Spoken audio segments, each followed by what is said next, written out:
नमस्कार दोस्तों, ocean network में आपका स्वागत है। कल इस समय तक तो ये पता चल जाएगा कि प्रधानमंत्री पद फिर से नरेंद्र मोदी ही संभालने जा रहे हैं। बस काउंटिंग की मोहर लगनी है। बाकी तो डे वन से हम लोग यही कह रहे हैं कि नरेंद्र मोदी ही तीसरी बार भारत की कमान संभालने जा रहे हैं।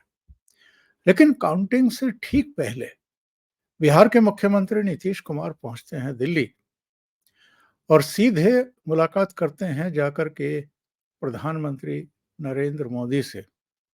और जिस समय हम बात कर रहे हैं ये टाइम है उनके लिए अमित शाह से मुलाकात करने का। तो अचानक नीतीश कुमार काउंटिंग से ठीक पहले दिल्ली पहुंचते हैं और भारतीय जनता पार्टी का जो शीर्ष नेतृत्व है उससे मुलाकात करते हैं। कई तरह की चर्चाएं शुरू हो गई हैं।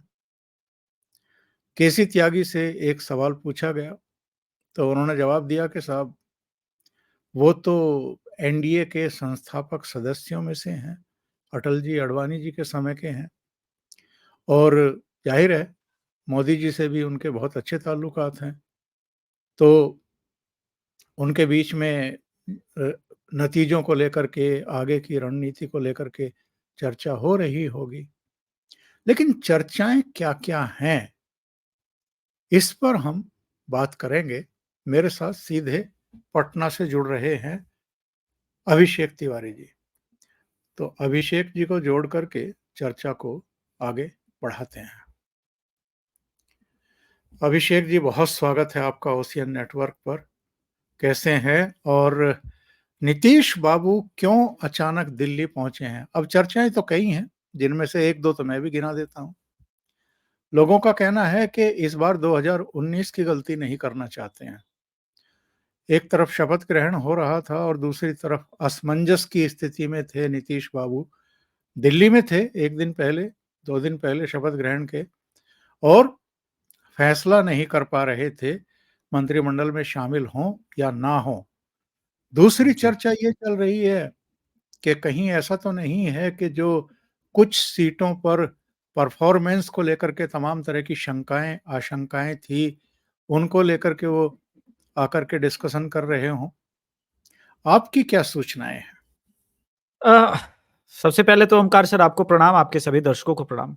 जी, एक बहुत चीज़ स बता दूँ कि मेरे पास जो क्लोज़ेस्ट सोर्स है वो इस वक़्त दिल्ली में नीतीश कुमार जी के साथ हैं और वो सोर्स के हिसाब से पहली बात कि एनडीए में बिल्कुल ठीक है। प्रधानमंत्री जी से और गृह मंत्री जी से एक मुलाकात का कारण ये है कि चूँकि आरजेडी के नेता और आप देख रहे होंगे इवन उत्तर प्रदेश में भी जिस प्रकार से डीएम और इलेक्शन रिगिंग को लेकर के एलिगेशन लगा रहे हैं, आरजेडी के नेता भी कई एग्रेसिव बयान दे चुके हैं। मनोज झा भी बात कर रहे हैं कि हम लोग शांत नहीं बैठेंगे, रिगिंग होगा, ये होगा। तो लॉ एंड ऑर्डर की ऊपर बात एक हुई है जिसको लेकर के आश्वस्त किया जाएगा कि किसी भी प्रकार की समस्या नहीं होगी। और एनडीए का संयोजक नीतीश कुमार बनने वाले हैं, ये मेरे पास जानकारी है कि एनडीए का संयोजक उनको बनाया जाएगा। सबसे बड़ा पद हो गया अब तो एनडीए का इस हिसाब से। तो एक सम्मान देना चाहती है भाजपा नीतीश कुमार जी को। रही बात परफॉर्मेंस को लेकर के, वो तो उसको उसकी चिंता हुई है कि अगर इस हिसाब से रहा तो 2025 में कैसे जाना है, क्या आपके चेहरे के साथ जाना है, या आप कोई के पास कोई विकल्प है या हमारे विकल्पों में से कोई आपको कुछ पसंद है। बहुत सारी बातें हुई हैं, उन बातों को मैं आज डिस्क्लोज नहीं करूंगा क्योंकि मेरे पास वो वाला जो है 15 दिन बाद का इंफॉर्मेशन है, तो थोड़ा-सा वेट करते हैं। बिहार में राजनीतिक रूप से एक बड़ी चीज़, बड़ा परिवर्तन होगा अवश्य। खबर अगर कहें सत्ता के गलियारों से तो वो तो ये भी चर्चा लगाई जा रही है कि नीतीश कुमार को वापस ले मंत्रालय दिया जा रहा है। पर ऐसी कोई बात हुई नहीं है, उनका तबीयत बहुत खराब है, उससे लॉ एंड ऑर्डर पर असर पड़ रहा है, थोड़े से अस्वस्थ हैं। एडमिनिस्ट्रेशन के कुछ कार्यों में समस्या आ रही है, तो अगर वो 15-20 दिन, 1 महीना दिल्ली में रहते हैं, इलाज होता है, तो वैसे में क्या होगा, क्या वैकल्पिक रास्ते अपनाए जाएँगे? होम मिनिस्ट्री को लेकर के एक चिंता है, बात है कि आप मुख्यमंत्री बने रहें, अगर होम मिनिस्ट्री अगर आप देना चाहते हैं, तो बहुत सारी बातें हैं जिसको लेकर के चली है लंबी बात और अब अमित शाह जी से भी। तो बस यही चर्चा का विषय है जिसको लेकर के बातें हुई है। लेकिन क्या है कि अचार, कोई बात, इनका मुरब्बा अगर न्यूज़ चैनल्स ना बनाएँगे टीआरपी के लिए तो कौन बनाएगा?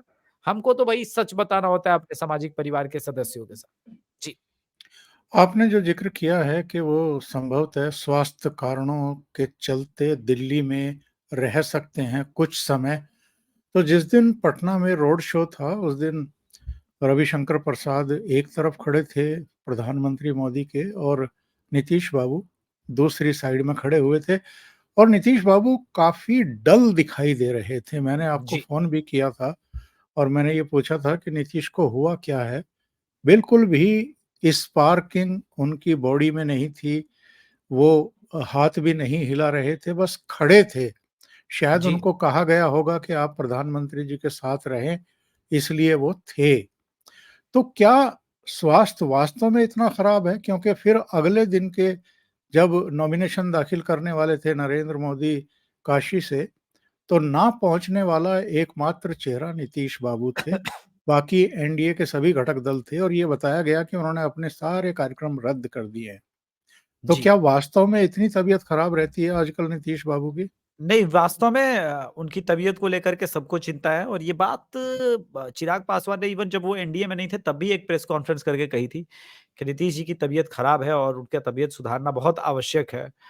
तो अब उसपे लग रहा है कि प्रधानमंत्री जी की दृष्टि पड़ी है तो प्रधानमंत्री जी उनकी देख-रेख कराने का कुछ प्लान करा रहे होंगे। तो अब इसमें ये है कि संभवतः फिर अब क्या है ना कि यहाँ पर संभवतः गृह मंत्रालय उनको कहा गया होगा कि आप एक काम कीजिए जब तक आप दिल्ली में इलाज करा रहे हैं तो आप एक काम कीजिए कुछ दिन यहाँ पर मंत्रालय संभाल लीजिए कोई और इस बहाने आप दिल्ली के में रहेंगे और कुछ दिनों के लिए टेम्पररी कुछ दिनों के लिए आप गृह मंत्रालय किसी को संभाल दीजिए। किसी को भी आप एक्स वाई जेड अगर आप जिसको भी चाहते हैं डमी कैंडिडेट भी बना सकते हैं, मुझे कोई ऑब्जेक्शन नहीं है। ये इंटैक्ट रखना चाहते हैं अलायंस भी और इसको लेकर के एक बात हुई है, जो मेरे पास इन्फॉर्मेशन है। हाँ, लेकिन होम मिनिस्ट्री तो उनको शायद ही दें, कोई और मंत्रालय दे दे सकते हैं और रेल नहीं, मंत्रालय को होम भी शायद। मिनिस्ट्री सर बिहार की होम मिनिस्ट्री की बात कर रहा हूँ। उन्हें वो हाँ, बीजेपी के किसी लीडर को ट्रांसफर करने की बात है। वो हाँ, वो ठीक है, सेंट्रल का होम वो ठीक मिनिस्ट्री है, नहीं। वो ठीक है। वहाँ जी। तक तो ठीक है। लेकिन जहाँ तक नीतीश कुमार के दिल्ली दौरे का प्रश्न है, उसमें एक अटकल ये भी लगाई जा रही है कि इस बार सेंट्रल गवर्नमेंट में, मोदी सरकार में उनके कितने लोग शामिल होंगे, इसको लेकर के भी फौरी तौर पर कुछ चर्चाएँ हो सकती हैं। नहीं, हुई है, ये चर्चाएँ हुई हैं और संभवतः 2 मंत्रालय कहा गया है जदयू को पहले भी कि जब इस बार आप आएँगे तो पहले हमने 1 ऑफ़र किया था लेकिन इस बार 2 करेंगे। और अब देखिए क्या होता है वहाँ पर वो क्या-क्या बातें हुई हैं, इतना तो मेरे पास छन के नहीं है। बिहार से चूँकि जितनी इन्फॉर्मेशन मैं निकाल सकता था, वो एक आदमी दिल्ली में उनके साथ मौजूद हैं, उस टीम के साथ, उस डेलीगेशन के साथ। तो वो इन्फॉर्मेशन तो मैं निकालने में कामयाब हो गया कि ये कोई पलटने वाली कोई बात नहीं है, कोई चिंता वाली बात नहीं है। ये नीतीश जी को लेकर के एक जो मोदी जी के मन में कंसर्न है, उसके ऊपर बातें हो रही है और नीतीश जी को संभवतः बात किया जा रहा है कि आप फिलहाल कुछ दिन के लिए रेल मंत्रालय टाइप का कोई मंत्रालय सँभाल लीजिए, दिल्ली में प्रॉपर ढंग से इलाज कराइए और वहाँ हमें कुछ दिन के लिए सँभालने दीजिए। जी।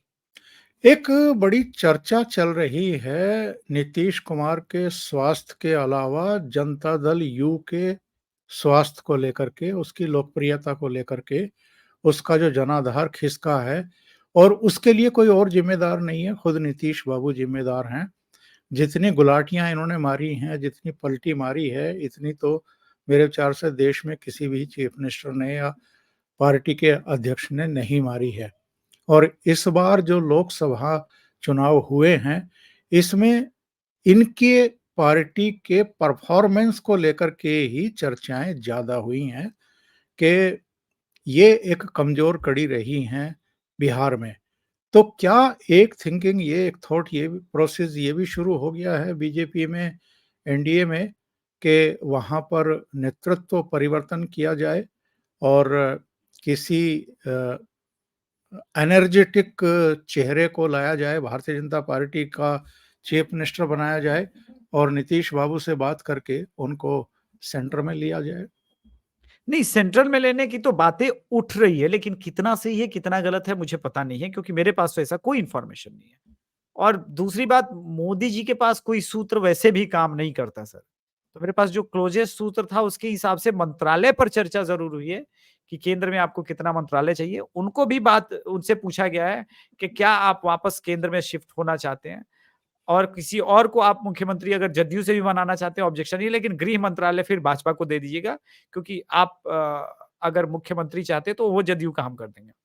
इन सब मुद्दों पे बात हुई है, लेकिन मोटे तौर पर जो कुछ भी है वो स्वास्थ्य को लेकर के और इन सब चीज़ों को लेकर के, और रही बात वोट शेयर गिनने की, जदयू का जो डिक्लाइन हुआ है उसको लेकर के, तो सर ये रिजल्ट के बाद ये लोग डिस्कस करेंगे। अभी तो डिस्कस करना, अभी तो सिर्फ ये था कि लॉ एंड ऑर्डर कैसे संभाला जाए, क्योंकि बिहार में एक सीरियस सिचुएशन उत्पन्न होने की संभावना है सर। 2 दिन पहले देखिए क्या हुआ था कि फेज़ की वोटिंग चल रही थी 1 तारीख को, और शाम को तकरीबन 8 बजे पाटलिपुत्र लोकसभा के जो बीजेपी के उम्मीदवार हैं, पाटलिपुत्र लोकसभा से रामकृपाल यादव, उनके ऊपर लगभग 3-4 राउंड फायरिंग हो गई थी। बाल-बाल महादेव के आशीर्वाद से, कृपा से बच गए, लेकिन उनके कुछ कार्यकर्ता हमले में घायल भी हुए। तो लॉ एंड ऑर्डर की एक समस्या जो 4 तारीख को बन सकती है रिजल्ट के बाद, क्योंकि ये कहना कि सारी रिगिंग से, ये तो बेकार बात है। कहते हैं कर्नाटका में रिगिंग हो रही है सर। कर्नाटका में कैसे बीजेपी का डीएम हो सकता है? तेलंगाना में इतना बीजेपी अच्छा परफॉर्म कर रही है, वहां कैसे रिगिंग हो सकता है? ओडिशा है, बंगाल है। अब बिहार में सर स्वाभाविक है क्लोज फाइट होता है, और बिहार में हमेशा ही कुछ सीटें सर 10,000, 20,000, 30,000 के मार्जिन से निकलती है। अब उसको सीधे-सीधे ये कह देना कि डीएम को मिलाकर के आप चुनाव जीत रहे हैं, ये रिगिंग कर रहे हैं, इसको लेकर के मैं सड़क पर उत्पात मचाऊँगा, मैं बदमाशी करूँगा, तो ये तो बर्दाश्त के बाहर है। तो इन सब मुद्दों पे चर्चा हुई कि अगर अपोजिशन ये सब करना चाहता है तो उसको हम कैसे रोकें और किस प्रकार से हम उसको टैकल करें। कहीं ऐसा तो नहीं है कि नतीजे आने के बाद, प्रधानमंत्री के शपथ लेने के बाद बिहार को फोकस किया जाए? क्योंकि प्रधानमंत्री नरेंद्र मोदी जब बिहार में रैलियों को संबोधित कर रहे थे, तो उन्होंने तो बहुत स्पष्ट शब्दों में, बिना नाम लिए, तेजस्वी यादव, लालू के कुनबे पर बहुत तीखे प्रहार किए हैं और उनकी सही जगह कहाँ है, इसका भी संकेत दिया है। तो जी। किसी बड़े ऑपरेशन की तैयारी तो नहीं हो रही है? इसकी संभावनाएँ तो ओशियन नेटवर्क पर सर आप कई बार प्रकट पहले भी कर चुके हैं, मैं भी अभिषेक तिवारी शो पर कई बार प्रकट कर चुका हूँ। और मेरा ये मानना है कि 2025 का अगर विधानसभा चुनाव आपको जीतना है, तो आपको लालू यादव जैसे आदमी को जेल में ही रखना पड़ेगा, क्योंकि वो खाली चेयर पर बैठ कर के ही उसका दिमाग वो चलाएगा, उसको लगता है कि ग्रास रूट का महारथी। और लालू यादव ने, देखिए रिजल्ट कुछ भी हो, 2 चीज़ें इस चुनाव में साबित की है। वो लव-कुश समीकरण में से कुश यानी कुशवाहा का वोट तोड़ने में कामयाब हुए। 7 सांसद का टिकट दिया कुशवाहा कम्युनिटी से। और मुन्ना शुक्ला के थ्रू या फिर अजीत सरकार के थ्रू या आकाश के थ्रू जो महाराजगंज से खड़े हुए, भूमिहार वोट भी बाई एंड लार्ज काटने में कामयाब हुए। तो उन्होंने ये मैसेज दिया। आप देखिए बक्सर में भी जो है वो सुधाकर सिंह ठीक-ठाक डेंट करने में कामयाब हुए राजपूत वोट्स के अंदर। तो ये जो एक सिचुएशन है, इस पर तो काम करना ही पड़ेगा इनको, इस पे, क्योंकि राजपूत या भूमिहार ये तो कोर वोटर था, कुशवाहा इनका कोर वोटर था एनडीए का। अगर ये टूट रहा है कहीं न कहीं, तो इस पर तो चिंतन-मनन करने की आवश्यकता है सर। और पाटलिपुत्र और सारण में क्या होने जा रहा है, अभिषेक जी? अ, सर पाटलिपुत्र और सारण में मुझे कोई डाउट नहीं है कि मीसा भारती और रोहिणी यादव, मैं रोहिणी आचार्य नहीं कहता, ये दोनों ही जो है समाप्त होंगे। एक अपडेट ये है सर कि कुछ दिन पहले चूँकि चूँकि हम ये डिस्कशन कर रहे थे, ये न्यू इंडियन एक्सप्रेस में एक खबर छपी थी नीतीश कुमार के सुपुत्र को लेकर के कि वो राजनीति में आने के लिए अब ऑलमोस्ट तैयार हैं। उनको तो, और मैंने 1 डेढ़ साल पहले भी एक बार ये ब्रेक किया था कि उनको नरिश करने का जो है अशोक चौधरी और विजय चौधरी के को जिम्मा दिया गया था, जिसमें ललन सिंह भी काफ़ी महत्वपूर्ण भूमिका निभा रहे थे। तो ये सारी चीज़ें प्लान की जा रही हैं। इसी वजह से कुछ दिन के लिए नीतीश को कहा जा रहा है कि आप हट जाइए। फिर आपका बेटा भी संभवतः जब लॉन्च करना होगा तो आप कर लीजिएगा। फिर देखेंगे कि हम क्या अपने वोट को बटोर पाते हैं या नहीं कर पाते। जी सर। और जिस कुनबे पर तमाम तरह के गंभीर आरोप हैं, भ्रष्टाचार के, चारा घोटाले में भी, नौकरियां दिए जाने के मामले को लेकर के भी, कि जमीनें लिखवा करके नौकरियां दी गई हैं, उसकी तरफ से बहुत बदजुबानियां हुई हैं इस चुनाव जी। में। यहाँ तक कि मीसा भारती ने तो प्रधानमंत्री को भी जेल में डालने की बात कर दी थी। हुँ। तो क्या आपको लगता है कि अब इनकी उल्टी गिनती शुरू होने वाली है? पहले मीसा भारती से शुरू करता हूँ सर। मीसा भारती का नाम जो है लैंड फॉर जॉब स्कैम में है और इनफैक्ट उनके हस्बैंड का भी नाम है। अब रही बात कि जेल में डालने की, तो एक आदमी तो प्रधानमंत्री वापस गाजे-बाजे के साथ बन रहा है और आप तीसरी बार लगातार पाटलिपुत्र से चुनाव हारने की स्थिति में। आप लोग का पूरा कैडर इतना फ्रस्ट्रेटेड था कि आपने रामकृपाल यादव जैसे सीधे-साधे कैंडिडेट के ऊपर फायरिंग तक करवा दी, गोली चलवा दी। तो बिहार में राजनीति इतना आसान नहीं है, बंगाल से जैसा तो नहीं है बंगाल जैसी हिंसा पर बिहार में भी राजनीतिक हिंसा का एक लंबा-चौड़ा इतिहास रहा है और है। अब बड़ी बात इसमें ये है सर, जब हम अभी डिस्कस कर रहे हैं कि क्या लालू परिवार की वो हैसियत रह गई है। देखिए तेजस्वी यादव बहुत बुरे बैक पेन से गुज़र रहे हैं, ये मुझे पता है और वो जाँच होना है, वो भी दिल्ली पहुँचने वाले हैं, वो भी उनको भी इलाज कराना है और दिल्ली में ही कराना है। तो एक बताता है कि लालू प्रसाद यादव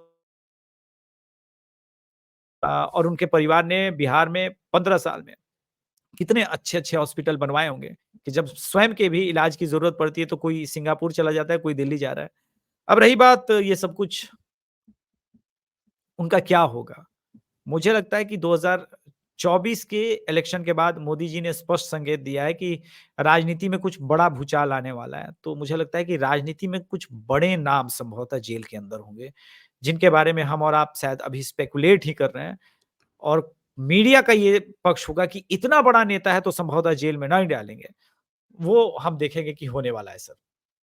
केवल 16 घंटे बचे हैं मतगणना शुरू होने में, और अब अगर मैं आपसे पूछूं कि बिहार में किसको कितनी सीटें जाती हुई दिखाई दे रही हैं, तो क्या आप कुछ आइडिया दे पाएंगे?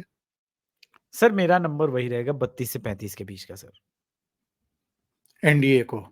जी, जी। और आरजेडी को कितनी सीटें इस बार मिल सकती हैं? अलायंस को सर 5 से 7 सीट मिल सकती है।